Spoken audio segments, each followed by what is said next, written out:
Hello everyone, good morning to you all. This is Shubroto and I hope you all are doing great with your family. So today we are going to introduce a new lesson for you and this lesson is very important for your examination. So dear viewers, আমি যেটা বলছিলাম সেটা হচ্ছে যে আপনাদেরকে যে আজকে লেসনটা পড়াবো সেটা খুব ইম্পর্টেন্ট একটা লেসন এবং আজকে আমাদের লেসনের একটা পারপাস থাকবে সেটা হলো আমাদের সামারি রাইটিং, কীভাবে সামারি রাইট করতে হয়। তো তার আগে আমাদের মেন কাজটা হবে হচ্ছে লেসনটি একটু ভালো করে বোঝা এবং এই লেসনের যে ওয়ার্ডগুলো আছে সেগুলোকে একটু ভালো করে মাথায় রাখা। So let's get started our journey with a new lesson. So let me open the file at first. So the lesson I'm going to discuss today is what is beauty. So আজকে যে লেসনটা আমরা কথা বলতে যাচ্ছি সেটা হচ্ছে topic name what is beauty. So it will be a very interesting topic for today. আশা করব যে এই লেসনটা আজকে খুব ভালো একটা টপিক হবে আমাদের আলোচনার জন্য এবং তার আগে একটু বলে দিই শুরু করার আগে যে এই লেসন থেকে কোন কোন বিষয়গুলো আমাদের জন্য খুব ইম্পর্টেন্ট পরীক্ষাতে। The first thing that will come the summary, যেটা আমাদের প্রথমে করবো সেটা হচ্ছে সামারি এবং আমরা এটা নিয়ে আজকে বেশি কাজটা করব। তারপরে যে জিনিসটা দেখবো আমরা যে এই লেসন থেকে আমাদের কোশ্চেন ওয়ানের এমসিকিউ কিংবা কোশ্চেন আনসারটা খুব কমই আসে, তবে যে জিনিসটা এখান থেকে আমরা পাবো সেটা হচ্ছে উইথ ক্লু এবং উইদাউট ক্লুতে। আবার আরেকটা জিনিস না বললেই নয় যে আমাদের ফার্স্ট পেপার এত বেশি ইম্পর্টেন্ট যে আমরা অনেক সময় কিন্তু ফার্স্ট পেপারের পড়াগুলোকে ইগনোর করি বা আমরা টেক্সট বুকটাকে ইগনোর করি, কিন্তু দেখা যাচ্ছে ইদানিং সেকেন্ড পেপারের বিভিন্ন আর্টিকেলস বলেন বা প্রিপোজিশনস বলেন বা কানেক্টরস বলেন এগুলো কিন্তু আপনাদের ফার্স্ট পেপারের বিভিন্ন জায়গা থেকে হুবহু চলে আসছে। যেমন আমরা যদি বলতে পারি মেবি যতটুকু মনে আছে যশোর বোর্ডের কোনো একটা সালে আপনার কুয়াকাটা থেকে হুবহু আপনার অংশটুকু আপনার রাইট ফর্ম ভাবে চলে এসছে। So we can't ignore text book at all, আমরা কখনোই এই টেক্সট বুককে ইগনোর করতে পারবো না। তো যেটাই হোক আমি এখন টেক্সটটি খুব ভালো করে আপনাকে রিডিং করে দিচ্ছি, আপনারা বারবার পজ করে করে রিডিংটা শুনবেন এবং এখানে যাবতীয় যে নোটসগুলো আছে এগুলো আপনারা বইয়ের মধ্যে লিখে রাখবেন। সো চলেন শুরু করা যায়। সো দেখেন আমাদেরকে কাছে প্রথমে কোশ্চেন দিয়ে টপিক তুলে দিছে যে হোয়াট ইজ বিউটি, তার মানে বিউটি সম্পর্কে আপনার perception. So the discussion would be like that, what is your perception about beauty, আপনার বিউটি সম্পর্কে ধারণাটা কি। সেখানে তারা যে কথাটা বলেছে সেটা হচ্ছে beauty is easy to appreciate but difficult to define. তারা বলতে যাচ্ছে যে সৌন্দর্যের প্রশংসা করা সহজ কিন্তু এটার সংজ্ঞা দেওয়াটা কঠিন। আসলে কি তাই? সো একটু চিন্তা করলে বোঝা যাবে যে আসলে আমরা সৌন্দর্যের প্রশংসা করতে পারি, বাট আমরা যদি এখন জিজ্ঞেস করি ক্লাসে যদি জিজ্ঞেস করা হয় যে সৌন্দর্যের ডেফিনেশনটা আপনার কাছে কি, তাহলে দেখা গেছে যে প্রপার ডেফিনেশনটা কিন্তু আমরা আসলে পাই না। আবার কেউ কেউ আছে যারা বলতে গিয়ে থমকে যায়, তাই না? তো এই জন্য দেখবেন আজকে কিন্তু এই বিষয়গুলো নিয়ে আলোচনা হবে আপনাদের সাথে। যেমন বলেছে তারা beauty is easy to appreciate but difficult to define, সৌন্দর্যের প্রশংসা করা, অ্যাপ্রিসিয়েট মিনস প্রশংসা করা সহজ বাট এর সংজ্ঞা দেওয়াটা কঠিন। অ্যাজ উই লুক অ্যারাউন্ড, আমরা যদি আমাদের চারপাশে তাকাই, we discover beauty in pleasurable objects and sights. তাহলে আমরা যদি আমাদের চারপাশে তাকাই আমরা সৌন্দর্যকে আনন্দদায়ক কোনো বস্তু বা দৃশ্যের মধ্যে খুঁজে পাই। ফর এক্সাম্পল যেমন বলেছে ইন নেচার, যেমন আমরা প্রকৃতির মধ্যে পাই, in the laughter of children, বাচ্চাদের হাসির মধ্যে পাই, in the kindness of strangers, তার মানে আমরা একজন আগন্তুকের দয়ালুর মধ্যেও তার সৌন্দর্যটা খুঁজে পাই। তো তারা কিছু এক্সাম্পল দিয়ে দিয়েছে আপনাদেরকে। বাট আস্ক টু ডিফাইন, কিন্তু আপনাকে যদি সংজ্ঞা দিতে বলা হয় উই রান ইন্টু ডিফিকাল্টিস, এই রান ইন্টু ডিফিকাল্টিস মিনস বিপদে পড়ে যাওয়া। আবার বলছি রান ইন্টু ডিফিকাল্টিস মিনস বিপদে পড়ে যাওয়া। তো বলা হচ্ছে যদি আস্ক টু ডিফাইন, আপনাকে যদি সংজ্ঞা দিতে বলা হয় উই রান ইন্টু ডিফিকাল্টিস, আমরা বিপদে পড়ে যাই। সো এখন আপনাকে কিছু তারা কোশ্চেন তুলে ধরতেছে। So this questions are for you and you have to answer it. Does beauty have an independent objective identity? Independent objective identity that means স্বতন্ত্র বস্তুগত কোনো পরিচয়। তো আপনাকে বলছে যে বিউটির কি কোনো স্বতন্ত্র বস্তুগত পরিচয় আছে? Number 2, question number 2, is it universal or is it dependent on our sense perceptions? এটা কি সার্বজনীন নাকি এটা আমাদের অনুধাবন ক্ষমতার উপর ডিপেন্ড করে? Question number 3, does it lie in the eye of the beholder? এটা কি যে দেখে তার দৃষ্টিভঙ্গির উপর নির্ভর করে? তাহলে আমি এখন আসছি, প্রথম কোশ্চেনটা আমাদেরকে বলেছিল যে বিউটির কি কোনো নিজস্ব সত্তা বা নিজস্ব পরিচয় আছে? তো অবভিয়াসলি নট, বিউটির কোনো নিজস্ব পরিচয় নেই, কেননা আমার কাছে যেটা সুন্দর ওটা অন্য কারো কাছে সুন্দর নাও হতে পারে, দ্যাটস দ্য থিং। তারপর বলেছে ইজ ইট ইউনিভার্সাল, এটা কি সার্বজনীন? আমরা তো জানলাম যে এটা কখনোই সার্বজনীন হবে না, because it varies from person to person, তাই না? 3 নম্বর বলেছে does it lie in the eye of the বিহোল্ডার। Of course এটুকু বলতে পারি যে এটা যে দেখে তার দৃষ্টিভঙ্গির উপর নির্ভর করে। ফর এক্সাম্পল, আমার কাছে যে মোবাইলটা দেখতে সুন্দর সেটা অন্য কারো কাছে ভালো নাও লাগতে পারে, তাই না? এই জন্য বলছে it lies in the eye of the beholder, এটা যে দেখে তার কাছে তার অনুযায়ী বা তার দৃষ্টিভঙ্গির উপরে ডিপেন্ড করবে। সো উই আস্ক আওরসেলফ, এই কোশ্চেনগুলো আমরা নিজেদেরকে করি। আ ফার্দার ডিফিকাল্টি অ্যারাইজেস, আরও কঠিনতা দাঁড়ায় when beauty manifest itself not only by its presence but by its absence as well. তার মানে বলছে তারা যে বিষয়টা আরও কঠিন হয়ে ওঠে যখন সৌন্দর্য তার উপস্থিতিতেই নয়, তার অনুপস্থিতিতেও প্রকাশ করে নিজেকে। কিভাবে? তো ফর এক্সাম্পল আমি যদি বলি, ধরেন একটা মানুষ সে একটা বস্তিতে থাকে এবং তার টিনের চাল দিয়ে পানি পড়ে, আশপাশে ময়লা আবর্জনা দুর্গন্ধ, এবং সে থাকতে পারে না সেখানে, এবং তার খুব কষ্ট হচ্ছে। তো এখানে তো আশেপাশে কোনো বিউটি নেই, তারপরে তার বিউটিটা কোথায়? আসলে তার বিউটিটা তার মনের মধ্যে, তার মাইন্ডে। কিভাবে? কারণ every time he is dreaming about something beauty, প্রত্যেক মুহূর্তে সে সৌন্দর্যের আকাঙ্ক্ষা করছে। সে ভাবছে আমার বাসাটা যদি আর একটু ভালো হতো, আমার আশেপাশে যদি একটু ময়লা আবর্জনা না থাকতো, একটু সুন্দর হতো। তার মানে সৌন্দর্যের আকাঙ্ক্ষা সে সবসময় পড়ে যাচ্ছে। এই জন্য বলছে যে সৌন্দর্য শুধুমাত্র তার উপস্থিতিতে নিজেকে প্রকাশ করে না, অনেক সময় তার অনুপস্থিতিতেও নিজেকে প্রকাশ করে।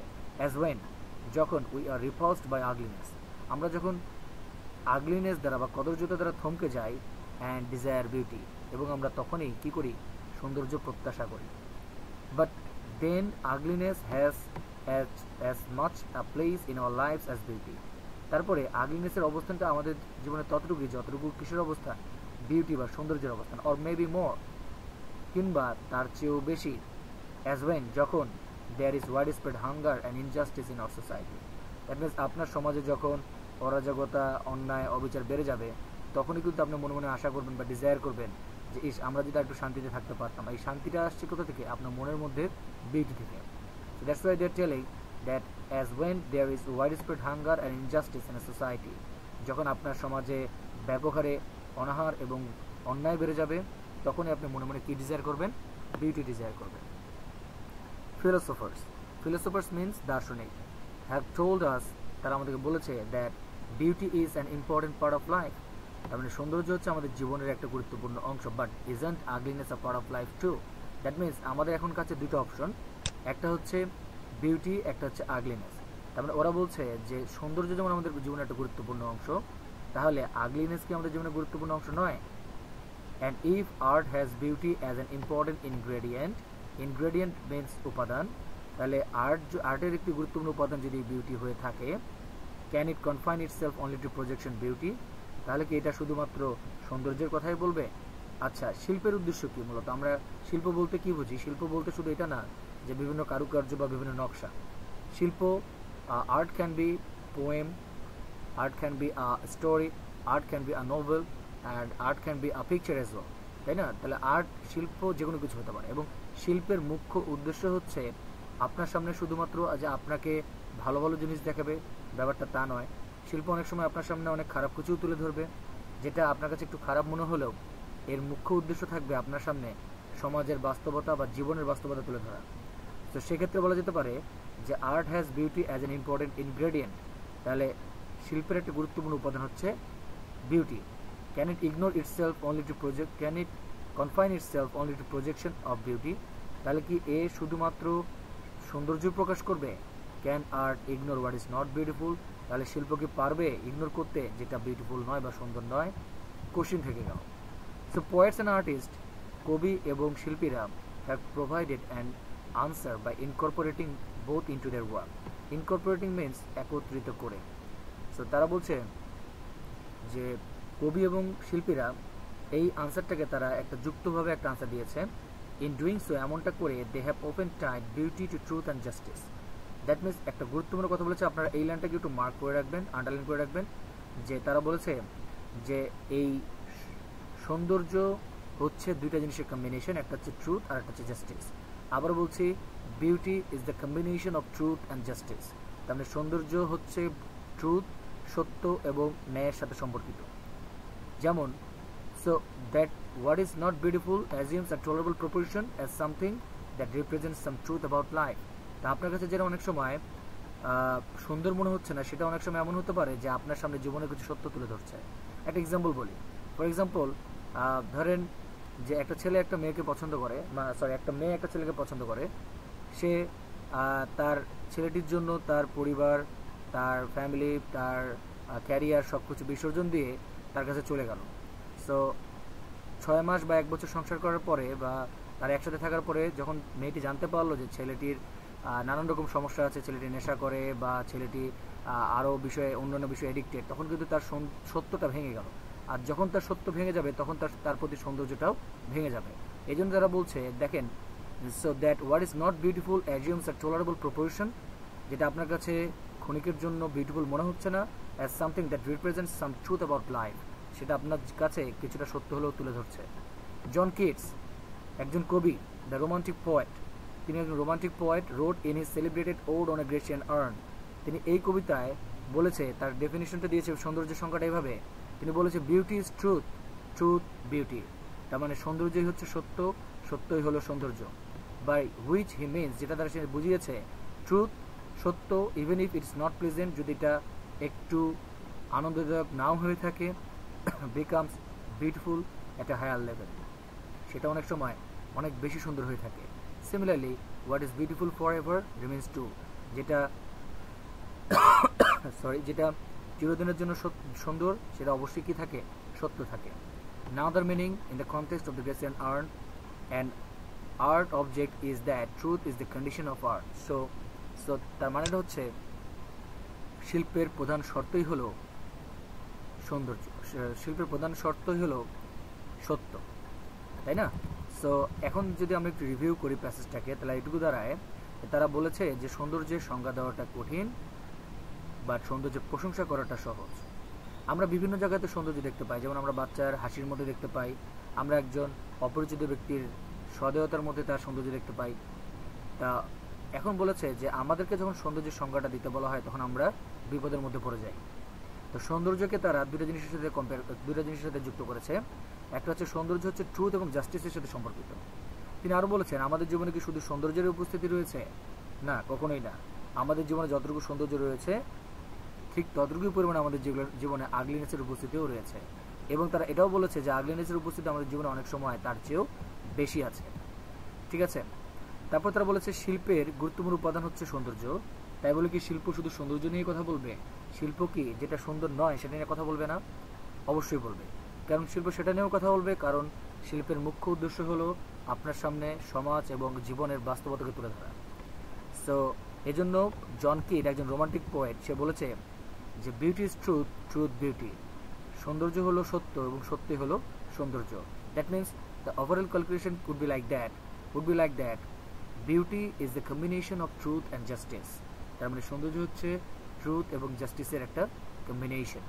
So dear viewers and listeners, এই ছিল আমাদের প্যাসেজ। তো আমাদের এখন যে কাজটা আমরা করবো সেটা হচ্ছে আমরা এই প্যাসেজের সামারিটুকু দেখে নেব। তো তোমরা একটু খাতা কলম নিয়ে এই প্যাসেজের সামারিটুকু আমি নোট করে দিচ্ছি, একটু নোট করে নেবে। সো লেটস সি, আমি একটু সুন্দর সামারি নোট করেছি এটার উপরে। এটা শর্ট কিন্তু স্মার্ট সামারি, সো একটু দেখে নেন। তো এখানে বলেছি আমি যে beauty is an integral part of human life. তার মানে সৌন্দর্য হচ্ছে আমাদের জীবনের একটি অবিচ্ছেদ্য অংশ। It is always easy to appreciate or praise beauty, but difficult to define it as there is no universal definition of it.